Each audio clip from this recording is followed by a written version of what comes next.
Hello guys, what's up? So in this video I'm going to show you how you can find this Peppa head quiz filter on Instagram and how to use this filter. So to get this filter you have to visit the creator profile. Rasulu is the creator of this filter.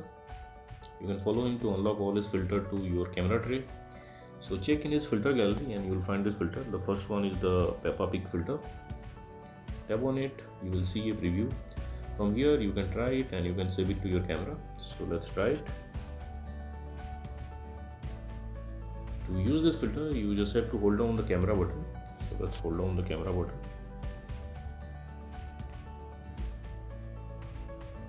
And that's it. So that's it guys. Likewise, you can get this filter and use this filter on Instagram. So thanks for watching the video guys. See you in the next video.